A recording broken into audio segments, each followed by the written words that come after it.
Saudara perwakilan hakim di Pengadilan Negeri Kota Bekasi, Jawa Barat secara moral mendukung aksi cuti massal yang dilakukan ribuan hakim. Sebelumnya ribuan hakim direncanakan akan cuti massal pada 7 Oktober hingga 10 Oktober pekan depan dan akan melakukan audiensi dengan MA.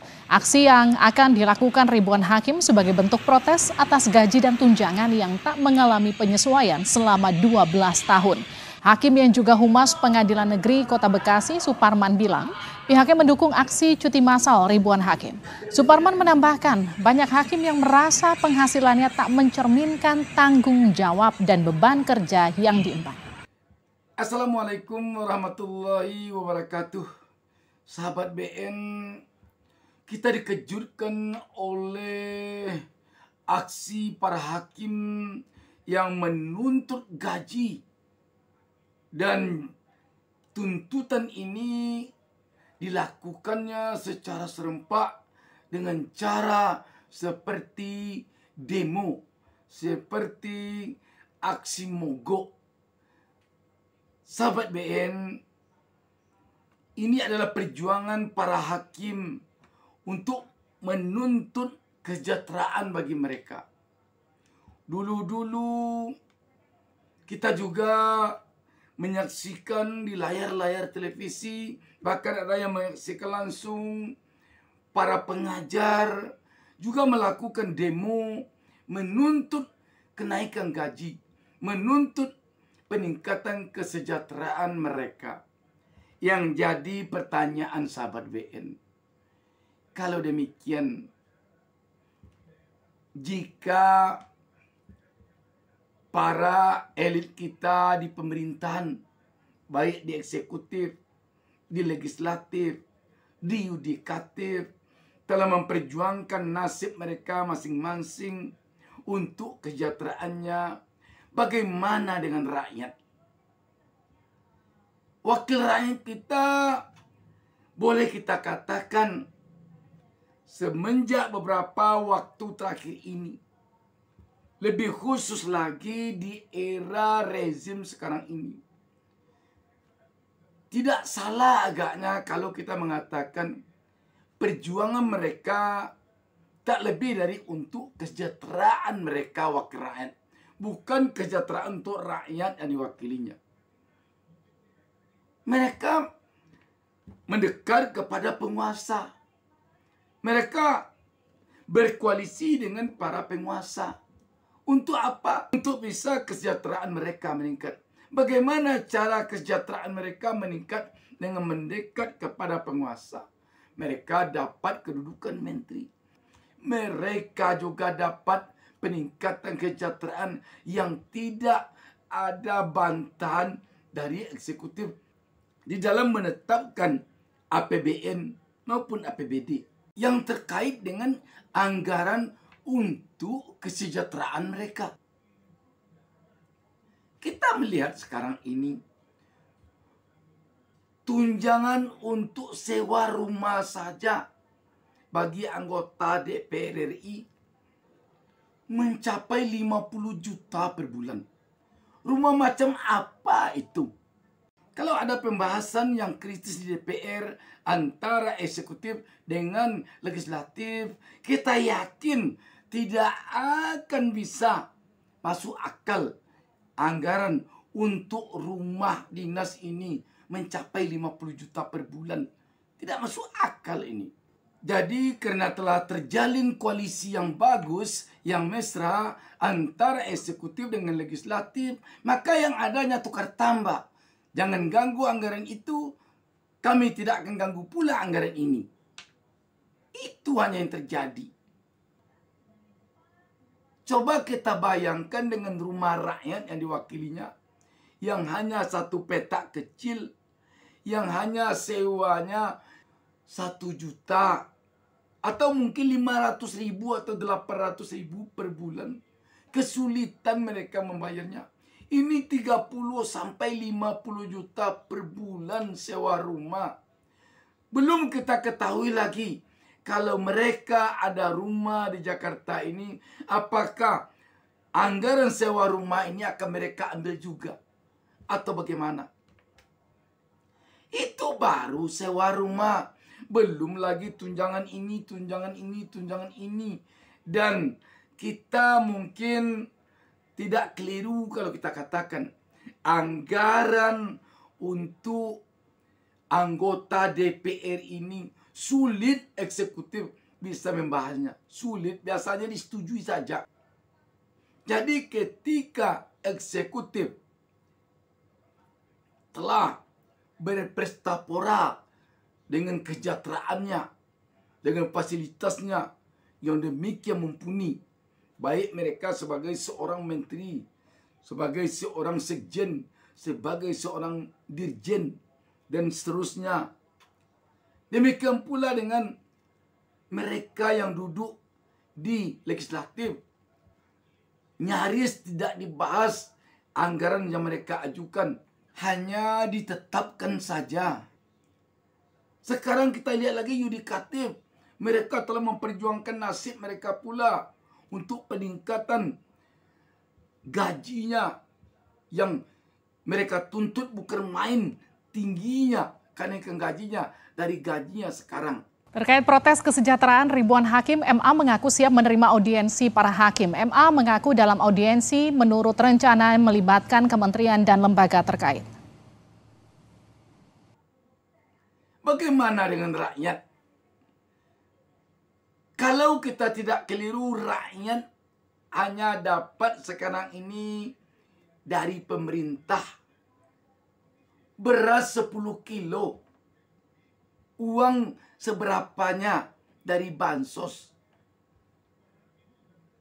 Itu hanya yang didapatkan oleh rakyat. Itu pun didapatkan hanya ketika akan berlangsung pesta demokrasi, ketika akan berlangsung pilpres, ketika akan berlangsung pilkada, ketika akan berlangsung pemilu. Di saat-saat itulah mereka hanya panen kesejahteraan ini. Panennya beras 10 kilo. Itu hanya yang mereka dapatkan. Oh, dikatakan dia kan sudah dapat itu BPJS. Bayar BPJS. Kalau ada mereka yang BPJS-nya gratis, mungkin karena mereka rakyat yang paling miskin. Para pejabat kita bagaimana kesehatannya tidak dijamin? Bagaimana mobilnya tidak dijamin? Bagaimana rumah dinasnya tidak dijamin? Bahkan sampai ke sepatunya, ke bajunya dijamin. Sahabat BN, kalau begini caranya pemerintahan kita sekarang ini, mereka hanya memperjuangkan kesejahteraan untuk mereka. Nyaris mereka melupakan kesejahteraan untuk rakyat. Akan bagaimana jadinya bangsa ini ke depan ini? Mereka yang digaji hanya berpikir untuk kesejahteraan mereka saja. Dan yang paling sangat mencemaskan sekali sahabat BN, ketika nanti seluruh partai telah berada di istana sana, telah berkoalisi dengan pemerintah, sungguh tidak ada lagi harapan rakyat yang akan memperjuangkan kesejahteraan mereka. Sungguh tidak ada lagi. Karena itu sahabat BN, ketika nanti seluruh partai telah berada di eksekutif, tak lain tak bukan, harapan rakyat, tentu rakyat sendirilah yang akan memperjuangkan nasibnya. Salah satu dari bentuk perjuangan rakyat nanti terhadap nasib kita bersama adalah melalui media sosial ini. Walaupun risikonya sangat besar, sangat mencemaskan, tetapi perlu ini kita lakukan. Perlu kita menyuarakan aspirasi kita lagi. Sebab kalau seluruh partai telah berada di eksekutif, telah berkoalisi dengan penguasa di Senayan sana, hanya sebagai formalitas saja, hanya sebagai tukang stempel saja. Sebab kalau partai sudah berada di pihak yang berkuasa, di pihak eksekutif, ketua-ketua partainya itu akan mengendalikan anggotanya yang ada di DPR untuk jangan macam-macam, jangan kritis terhadap pemerintah. Itu yang akan terjadi nanti. Sehingga kalau eksekutif telah bermesraan dengan legislatif, apalagi kalau nanti eksekutif, legislatif, yudikatif, kalau yang tiga ini telah bermesraan, rakyat nanti akan menonton kemesraan mereka itu saja dalam penderitaan yang makin terpuruk, yang makin dalam.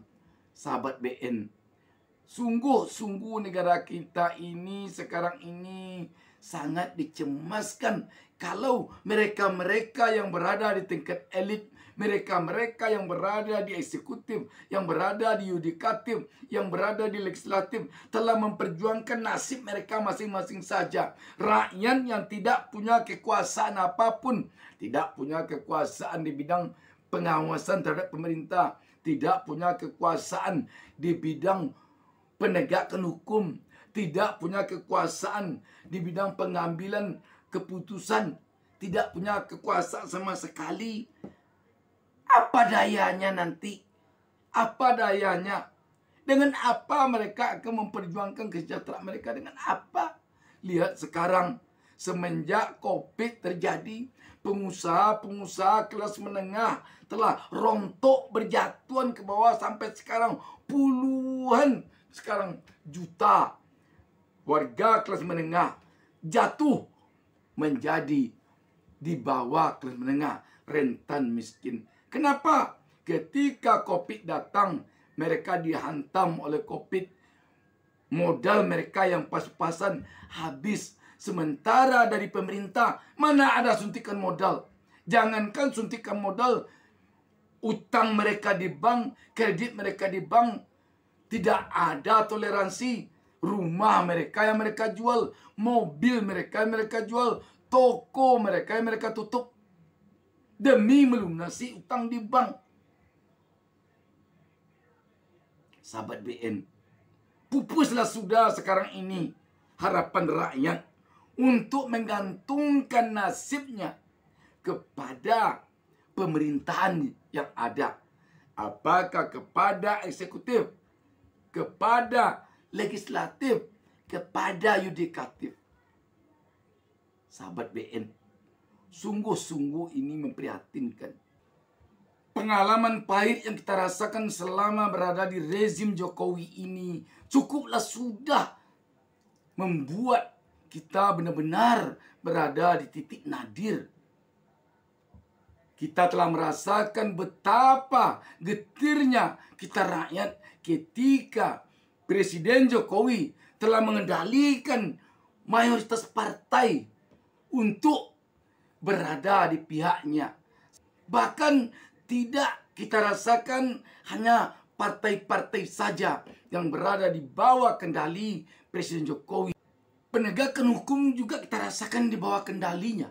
Contohnya KPK, terasa sekali perubahan KPK semenjak berada di bawah kepemimpinan Presiden Jokowi ini ketika undang-undang KPK direvisi. Kita sangat dikejutkan oleh para hakim yang memperjuangkan gajinya ini.